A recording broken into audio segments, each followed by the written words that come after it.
You're watching KXAN Austin News at 6. A man who worked for Austin CPS for more than 23 years is in jail in Anchorage after admitting he molested a young child. Now, details from his confession have surfaced where he admits to molesting another child here in Central Texas. They are the state's most vulnerable children.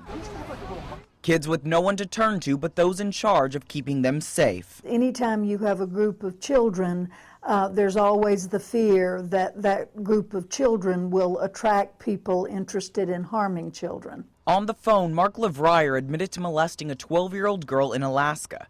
He also admitted to molesting a young boy in his own family while working for Child Protective Services in Austin.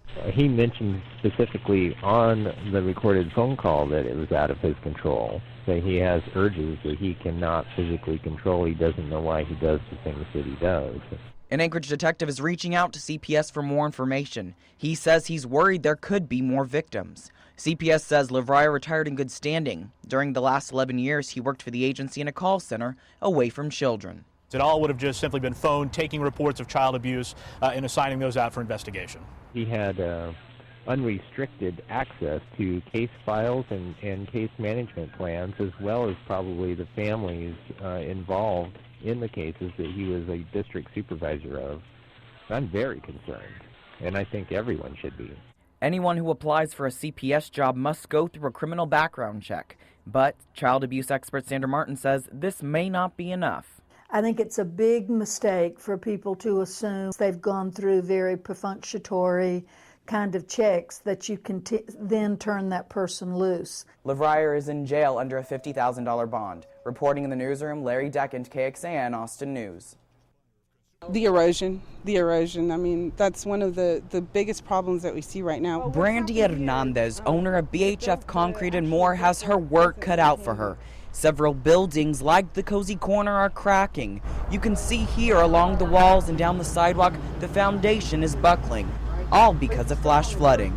You go and drive on the driveway and then kerplunk, it cracks on you. The intense rain not only affects concrete around homes, but trees like this 40-foot post oak, which is uprooted because of ground saturation. I got kind of a sick feeling because, as you can tell, it's one of the largest trees in my yard, and it was a gorgeous, beautiful tree. In fact, it was home to squirrels. Jim Henkel says he and his wife chose to build their home here because of the beautiful trees in the area. This particular river holds a special place in his heart. This was one of the best. It was unique because it was leaning at a little bit of an angle. It had its own characteristics. It was a very nice tree. And it toppled over while the Henkels were out to lunch. I drove up and noticed the tree was laying down. So unfortunately, or fortunately, we were gone while the tree came down. 2 to 3 inches of rain caused the ground to swell surrounding Henkel's house. You know, it's a lot of water in a short period of time.